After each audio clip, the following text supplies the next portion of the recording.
Hola chicos, hola a todos. Soy María del Mar Hernández, soy la actual local de CPEC de Hacemos. Mucho gusto. Y de parte de los comités de SCORA, SCOP, SCOMI y de CPEC, es un gusto presentarles esta revisión de tema el día de hoy. Y de parte de nuestra Asociación de Estudiantes de Medicina de la Universidad Santiago de Cali, Hacemos, con los miembros Estefanía Mapura, actual Lora, y Sara Sánchez, actual co-LPM. LPMO. Y cualquier duda pueden escribir por el chat y estén atentos a la asistencia que se va a enviar ahora. Los dejo con Estefanía. Espero les guste. Bien, buenas tardes. Quisiera confirmar antes si me escuchan bien, por favor. Vale. Bueno, muy buenas tardes a todos y todas. Les habla Estefanía Mápura. Soy la actual Lora de Hacemos y el día de hoy con mi compañera Sara Sánchez les traemos una revisión de tema donde nos basaremos en los últimos artículos de investigación que se tienen sobre esta pregunta que adoptamos para la charla: ¿qué sucede con el COVID-19 en la gestación? Para esto, sigamos en la siguiente diapositiva. Bueno, nos basamos en este artículo que fue publicado en el mes de abril de este año, el día 29, el cual nos plantea esos conocimientos que se tienen hasta el momento del desafío que es la emergencia que se tiene en la salud de las embarazadas frente al COVID-19. Este artículo de revisión está avalado su información por sociedades de pediatría, de ginecobstetricia y también por información de la Organización Mundial de la Salud. También se compartirá por el grupo a las personas que están en el grupo de WhatsApp, o también se los podemos compartir por los correos que nos dejen en el formulario de asistencia para que se informen un poquito más. Podemos continuar.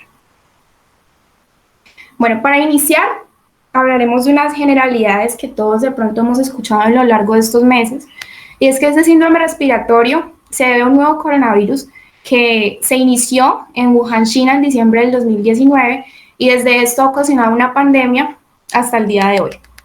Este patógeno es nuevo y pertenece a la familia de los coronavirus, y la Organización Mundial de la Salud le dio el nombre de COVID-19.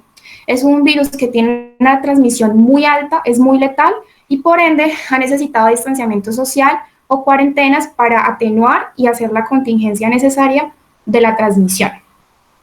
La infección por este virus ha sido confirmada y la presentación clínica es muy variada. Hay personas, y representan esas personas el 80%, que pueden ser sintomáticas, hasta personas moderadas o graves con la enfermedad que les puede conducir incluso a la muerte.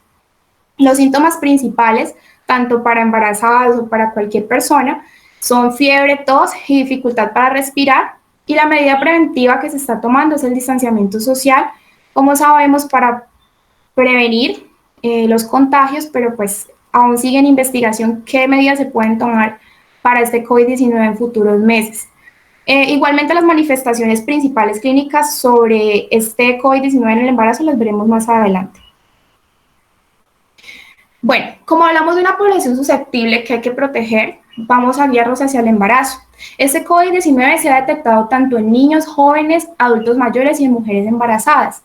En muchos de estos son poblaciones susceptibles que tienen factores de riesgo que los predisponen a una mortalidad mayor en caso de que se infecten por COVID-19.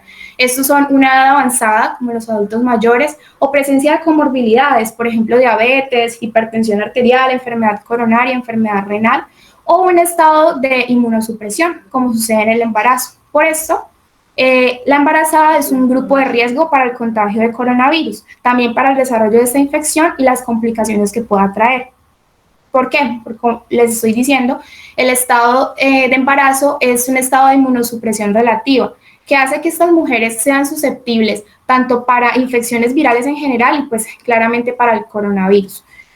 ¿Por qué se puede dar esto? Puede estar asociado principalmente a esos cambios que ocasionan la relación que sufre la mujer gestante entre el sistema endocrino y el sistema inmunológico, debido a esos cambios hormonales, también cambios cardiopulmonares que probablemente la predisponen a estar inmunosuprimida, y por ende van a agregar mayor morbimortalidad a esos cuadros donde estén infectadas o sean positivas para coronavirus.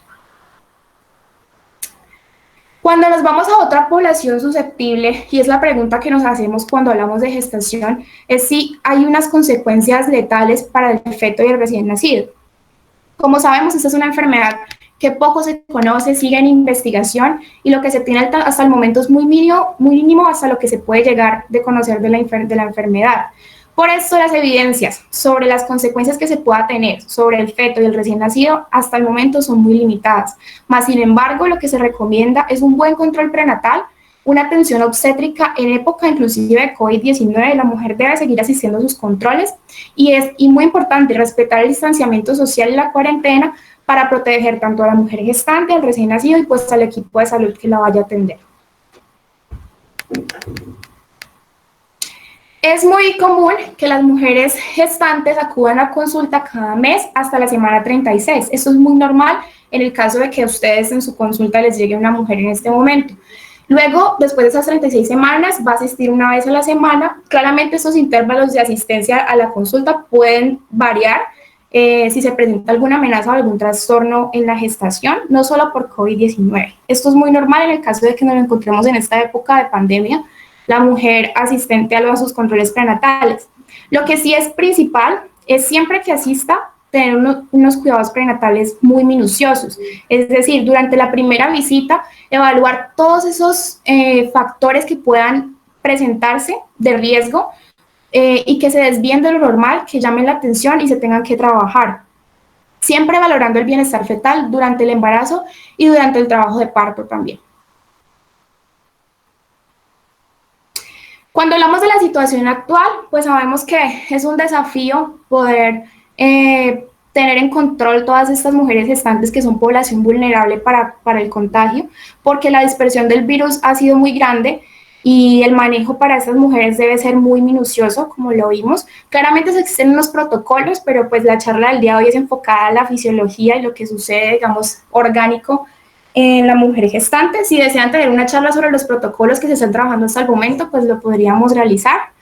Pero lo que se busca es un distanciamiento social principalmente y a su vez el ginecobstetra con el pediatra, saber en qué momentos o cómo hacer el control prenatal que se necesite para la mujer gestante, en caso de que sea un embarazo de bajo y alto riesgo.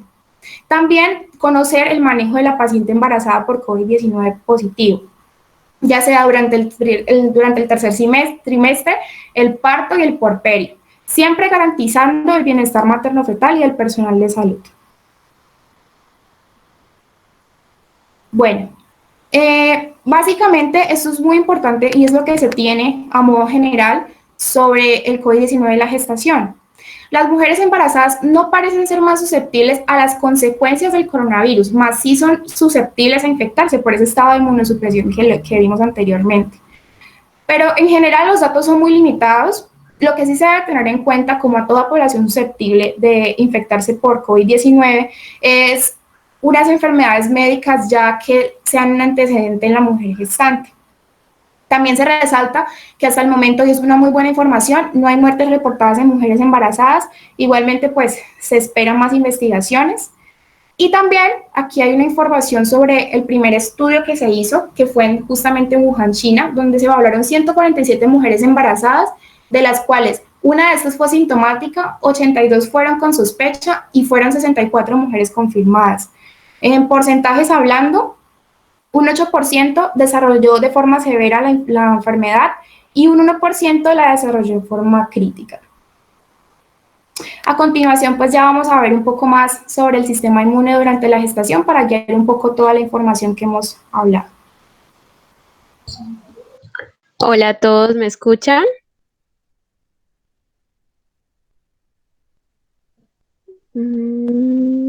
Sí, listo. Bueno, mi nombre es Sara Sánchez y yo les voy a hablar sobre el sistema inmune durante la gestación y asimismo vamos a relacionar este con el COVID-19, pues que es la pandemia que vivimos actualmente. El sistema inmune durante la gestación, como todos sabemos, presenta ciertas modificaciones entre el equilibrio de las poblaciones de linfocitos T reguladores. Como ya sabemos, tenemos linfocitos TH1 y TH2 y por por estas mismas modificaciones en el equilibrio, tenemos que se inhiben los mecanismos de efectores humorales. Entonces, ¿esto qué va a hacer? Predomina la actividad TH2, que es la que promueve la tolerancia, y existe la atenuación de la inmunidad celular, que es la TH1. ¿Qué nos hace esto? Nos aumenta la susceptibilidad a los patógenos intracelulares, como lo son los virus. Cuando se produce una infección viral, ocurre un aumento de los linfocitos TH1, y esto es lo que afecta principalmente, ya que estos linfocitos nos liberan citoquinas que son más dañinas, que son las proinflamatorias, y estas nos pueden determinar lesiones placentarias y daño fetal, aunque este virus no sea de transmisión vertical hasta el momento.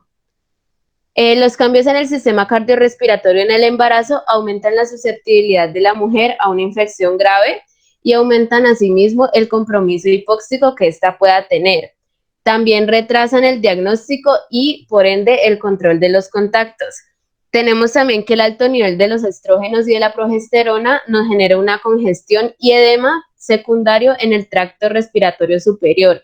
Entonces, la hiperemia por estrógenos es una patología más o menos común que nosotros encontramos y causa rinitis gestacional en el 20% de las embarazadas, principalmente durante el tercer trimestre del embarazo. Lo que por ejemplo, esta rinitis gestacional o pues las manifestaciones respiratorias que tienen las embarazadas por sus cambios fisiológicos nos pueden mascarar y subestimar los síntomas respiratorios en el caso de que sea una paciente con COVID-19 positiva. El 18% de las embarazadas COVID-19 positivas presentan disnea y, como ya les mencionaba anteriormente, pues durante el embarazo ocurren cambios fisiológicos y la disnea es uno de estos que se da por el aumento de las demandas de oxígeno materno, por el metabolismo elevado, la anemia gestacional y el consumo de oxígeno fetal.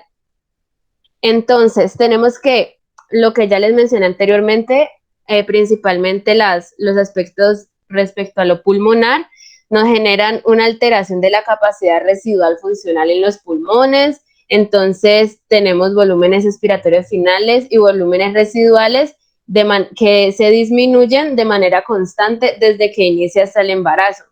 Desde que inicia el embarazo. Esto es algo que se da de manera fisiológica, entonces es completamente normal. La capacidad pulmonar total por todos estos cambios está reducida al final del embarazo y pues también se da una incapacidad para eliminar las secreciones pulmonares de manera efectiva. Esto principalmente es lo que nos subestima el diagnóstico de COVID-19 y nos genera también que pueda presentarse una neumonía que progrese rápidamente de consolidación bilateral focal a difusa. Entonces, tenemos que la transmisión durante la gestación, la transmisión vertical es muy poco probable y hasta el momento no se ha encontrado evidencia verídica de que se dé.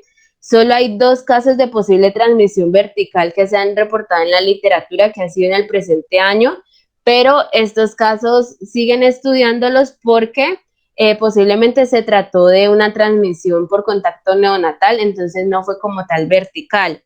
Ya el feto, entonces, pues después de dicho esto, es poco probable que se exponga durante el embarazo.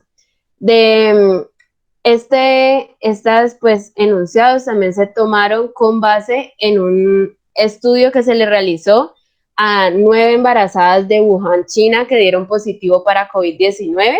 En los 9 casos se tomaron muestras tanto de líquido amniótico, sangre del cordón umbilical, frotis de garganta neonatales y muestras de la leche materna para ver si incluso en esta se podía encontrar, y todas las muestras se mostraron negativas para el virus. Entonces esto también nos orienta a que la transmisión vertical hasta el momento no se da. Se evaluaron, además de lo que ya les mencioné, 3 placentas de las madres infectadas y los resultados de estas pruebas también fueron negativos. Tenemos que la placenta puede hacer una respuesta inflamatoria fetal aún en la ausencia de los microorganismos cultivables. Entonces, por esto los recién nacidos pueden presentar niveles altos de citoquinas inflamatorias circulantes y actualmente tampoco existe la evidencia de la transmisión a través de los fluidos genitales, por esto tampoco es como contraindicado hasta ahora el parto natural. en casos de COVID-19, aclaro. Entonces tenemos que hay unas definiciones epidemiológicas especiales en las embarazadas y en el recién nacido. Entonces la embarazada sintomática va a ser pues sin síntomas respiratorios. El caso sospechoso, tenemos que toda embarazada que presente síntomas respiratorios debe considerarse como infectada por COVID-19 hasta no demostrar lo contrario. Entonces tenemos que es importante en este caso evaluar el nexo epidemiológico y los antecedentes de viajes, que estos nos ayudan, pero igual no son como tan veraces para diagnosticar a la embarazada, sino que tenemos que hacerle todos los estudios y considerar pues que es un paciente de prioridad. El caso confirmado, entonces tenemos a la embarazada con prueba positiva mediante PCR en tiempo real o mediante las pruebas rápidas.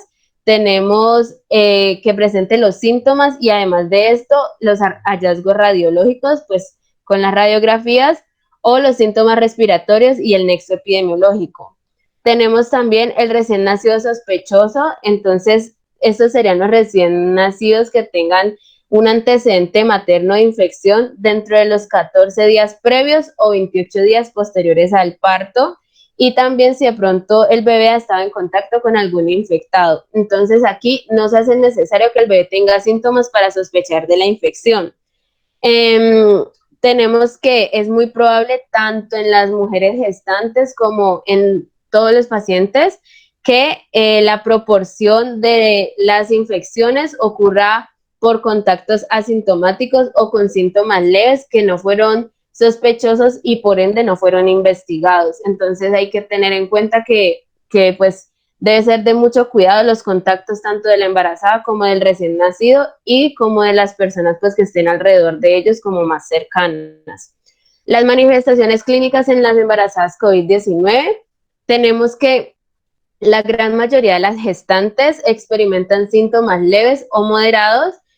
Muchos han sido de tipo gripal, otros pues pueden ser síntomas generales, síntomas respiratorios superiores, inferiores, y los que menos frecuencia han presentado, al igual que los pacientes que no se encuentran pues en situación de embarazo, son los síntomas gastrointestinales. El examen físico no es específico, así que se realiza como si fuera un paciente normal. Claro que no podemos olvidar pues la parte ginecológica y obstétrica. Sabemos pues que ellas pueden tener mayor riesgo, tanto maternas, mayor riesgo a presentar complicaciones, tanto maternas como perinatales, y esto pues también nos debe llevar a darles la atención prioritaria. El 80% de los casos que se han investigado en los estudios ha resultado como que se presenta de manera leve y es autolimitada. El 14% son severos con compromiso pulmonar y el 5% de los casos desencadenan en estado crítico con insuficiencia respiratoria, shock o síndrome de disfunción multiorgánica.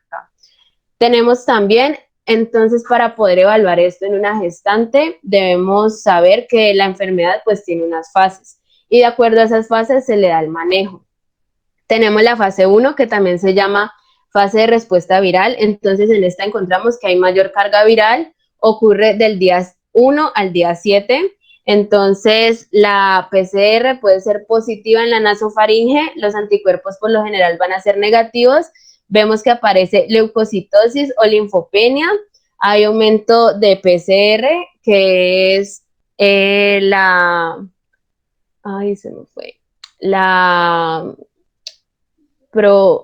bueno, ahora que me recuerde se les digo el nombre. Tenemos la alteración del tiempo de protrombina, tenemos el dímero D y el LDH. La fase 2, que es la fase pulmonar o de neumonía, se da del día 7 al día 10 o día 15. Entonces pueden aparecer imágenes sugestivas en la radiografía y en la tomografía de tórax. La PCR se mantiene positiva, pero esta vez ya es en la vía aérea baja y también en heces, y empieza a aparecer la serología positiva de IgM y de IgG. En la fase 3 tenemos que la fase de respuesta hiperinflamatoria se da del día 10 o el día 15 en adelante, y esta ya se da como en los casos más graves. Entonces aquí ya tenemos una tormenta de citoquinas a nivel alveolar, tenemos distrés respiratorio, sepsis, shock y fallo cardíaco. Aquí ya tenemos la elevación de los marcadores inflamatorios y tenemos disfunción endotelial o coagulación. La PCR es la proteína C reactiva, ya recordé. Entonces tenemos que es de mucha importancia destacar que en todos los reportes que se han hecho hasta la fecha, que aunque no han sido muchos, pues han sido lo que se ha podido encontrar. No ha habido un comportamiento de laboratorio ni de las imágenes en gestantes distinto al resto de la población. Entonces esto hace que sea más fácil, por así decirlo, el diagnóstico si no tenemos en cuenta los factores que ya les mencioné fisiológicos, que pues sí nos pueden enmascarar este diagnóstico. Los efectos sobre el feto. Entonces, no hay evidencia de infección fetal intrauterina, por ende, es poco probable que haya efectos congénitos del virus en el desarrollo fetal. Entonces, esto nos llevaría a que el virus como tal no generaría, digamos, daños en el feto, sino los síntomas que puede presentar la embarazada por este virus serían los que sí podrían generar alteraciones en el desarrollo fetal. Tenemos que no se observa la muerte neonatal, la muerte fetal o la asfixia neonatal hasta el momento. La infección, la viremia materna y la inflamación materna que ocurre en respuesta al COVID-19, aún en ausencia de pasaje transplacentario, que es lo que les acabo de mencionar, puede afectar el desarrollo del feto e incluso la vida postnatal. Esto se daría por el compromiso respiratorio prolongado, que nos aumenta el riesgo de RCIU por la hipoxia materna. La hipoperfusión placentaria y la hipoxia intraparto pues también serían consecuencias de este compromiso respiratorio. Bueno, también tenemos en cuenta, este estudio nos muestra los tipos de pruebas diagnósticas que se usaron para estas mujeres en los diferentes estudios de los que ellos se basaron en el artículo, y uno de esos es la hematología completa. Se encontró un recuento de glóbulos blancos que tiende a ser normal. También en el 80% de las pacientes del estudio se encontró una linfopenia, también una trombocitopenia leve, pero pues en estas hay que tener en cuenta que rara vez se disminuyen las plaquetas menor a 100, y cuando lo hacen, cuando es más bajo, es un signo de mal pronóstico. También se encontró coagulación intravascular diseminada, que hasta hoy se sustenta que en estas mujeres pudo haber sido más por una enfermedad sistémica y no por una enfermedad pulmonar. Y el hallazgo más notable es que el dímero D está profundamente elevado. Esto también es un marcador de mal pronóstico y que hay que tenerlo en cuenta en la atención a la mujer gestante. También se evaluaron los marcadores inflamatorios y se vio un aumento de la proteína C reactiva. También eso lo podemos ligar con lo que decía Sara, las fases que se puedan encontrar en la enfermedad. Por lo tanto, vamos a poder seguir la gravedad de la enfermedad y el pronóstico que se pueda dar. También se da una elevación de la procalcitonina, que también nos da un mal pronóstico. Se pueden hacer diagnósticos diferenciales, por ejemplo, un PCR para influenza, más sin embargo, es importante resaltar que puede que la mujer gestante esté infectada por otros virus respiratorios, pero esto no me va a probar que no esté coinfectada con COVID-19. En este estudio se halló que un 5% de las pacientes pueden estar coinfectadas con COVID-19 más con otros virus. Hay unas pruebas específicas para COVID-19. Por ejemplo, tenemos la detección del ácido nucleico del SARS-CoV-2. Esto se puede hacer, por ejemplo, por muestras de sangre, heces, orina y secreciones conjuntivales. Esto nos prueba la reacción en cadena de polimerasa con transcriptasa inversa, y hasta el momento es como el método gold estándar para detectar el SARS-CoV-2.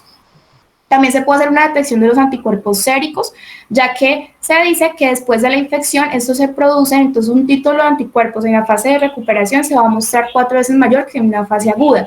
Así que en el caso de que, por ejemplo, la detección de ácido nucleico de SARS-CoV-2 no haya sido como un buen criterio diagnóstico, pues se podría usar una detección de anticuerpos séricos.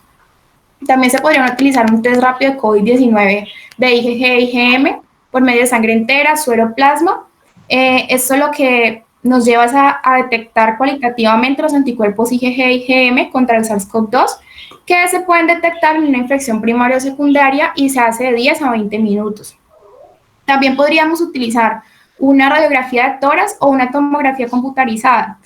Hasta el momento, a modo general, esto ha servido mucho para poder detectar el COVID-19, pero estamos hablando de una mujer gestante, así que no se recomienda mucho utilizar esta prueba por más buena que sea para dar con el diagnóstico. En el caso de que lo utilicen, pues no someter a la paciente mucho tiempo a esas radiaciones. O una ultrasonografía pulmonar que trabaja conjunta con las tomografías computarizadas del tórax, hallando la ecografía pulmonar y se relaciona pues con esos hallazgos que podamos encontrar en un TAC. Listo, tenemos también el manejo del COVID y en el embarazo. Entonces, pues como ya lo hemos, ay, se salió.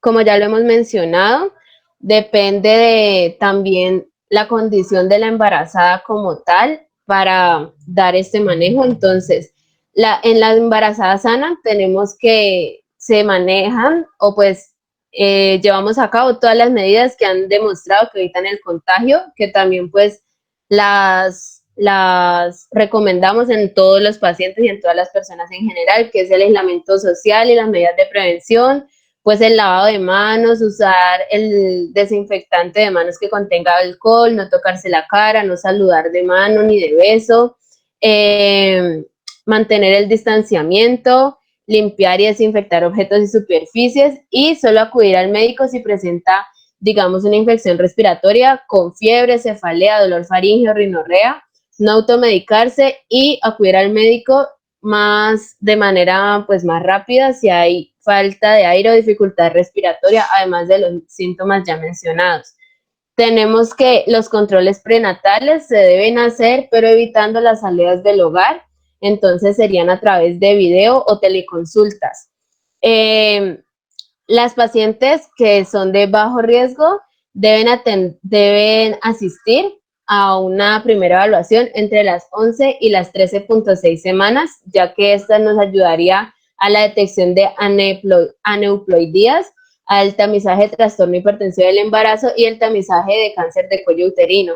Después, en la semana 20 o 24, se le realiza un ultrasonido para la evaluación morfológica de detalle, pues como tal al feto, y también el tamizaje de parto pretérmino y la ubicación de la placenta. Esto también se hace para determinar el riesgo del embarazo. Si la embarazada continúa en un bajo riesgo, entonces esta paciente debe permanecer en la casa atendiendo todas las condiciones establecidas por la pandemia, que son como tal las medidas de prevención, y acudirá a una nueva consulta o pues a la clínica solo en caso de que haya finalizado la cuarentena, de que ya se encuentre en el momento del parto o de que presente algún signo de alarma, que también ya se los mencioné.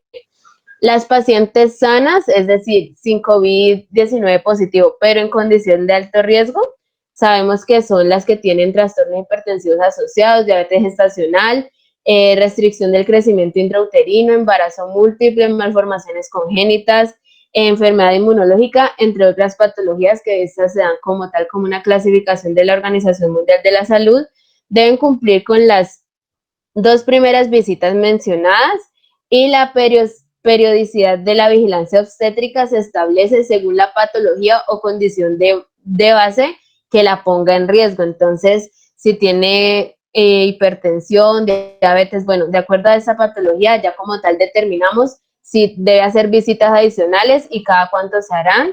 Debemos tener presente que lo principal es pensar en que estas visitas, pues es una clínica, hospital, lo que sea, igual genera un tipo de riesgo para la embarazada, entonces que sea algo sumamente necesario.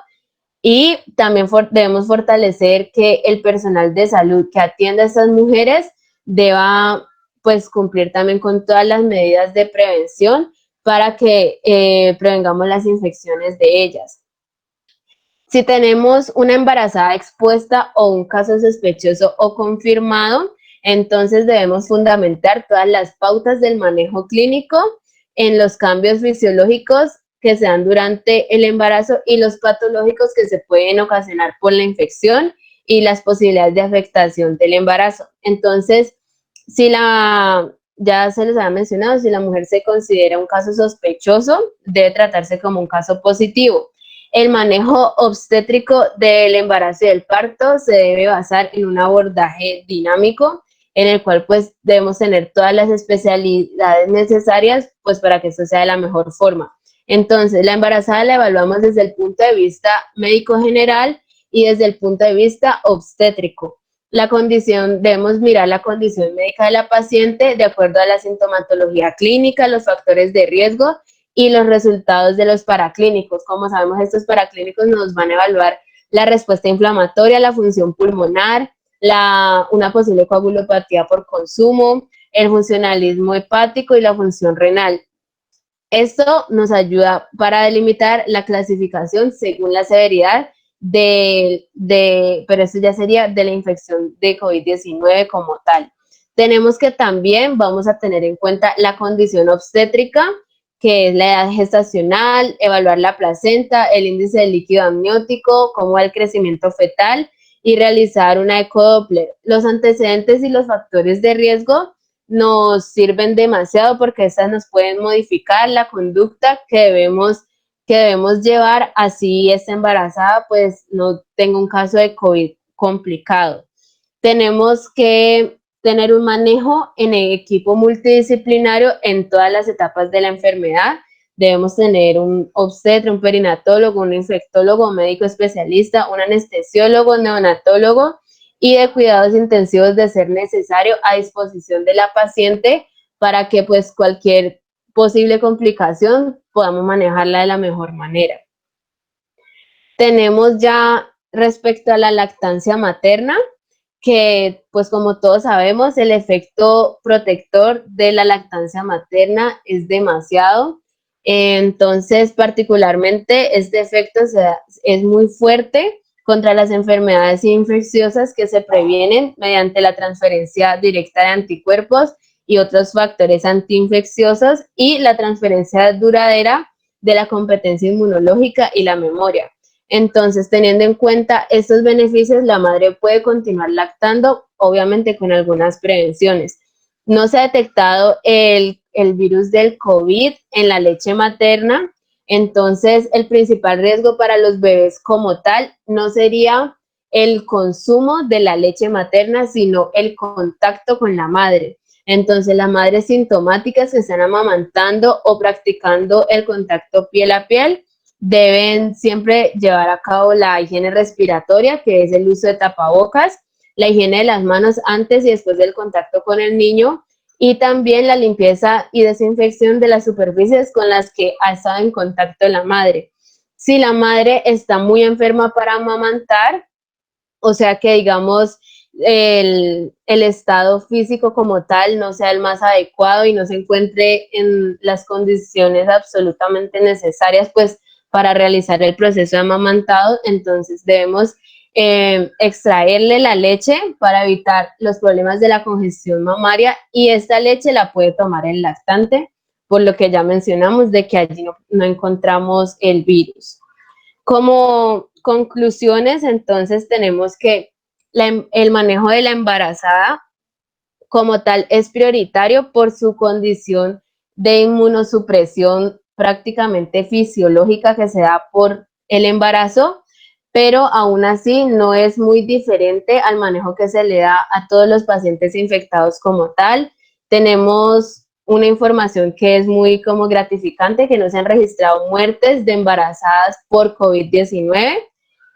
También lo de la leche materna, pues que pueden continuar lactando aún estando infectadas, porque la relación, pues, costo-beneficio es mucho mejor si comparamos, digamos, el riesgo del niño por simplemente consumir la leche al riesgo de no darle la alimentación, pues, la alimentación materna.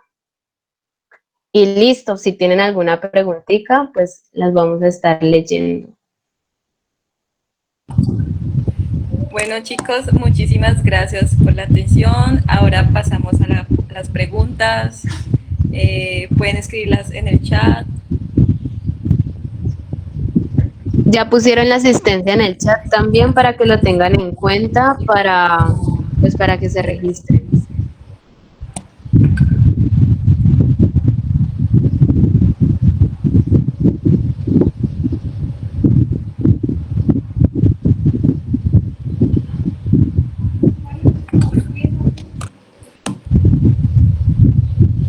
Chicos, ¿alguien tiene preguntas?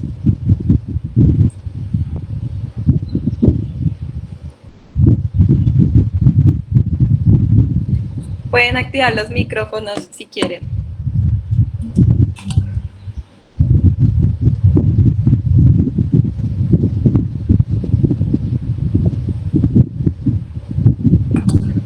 Bueno, chicos, muchísimas gracias por la asistencia de parte de todos los comités, por la participación y todo. Muchísimas gracias, estuvo muy buena la charla, muy entretenida, me resolvió bastantes dudas que tenía acerca del tema.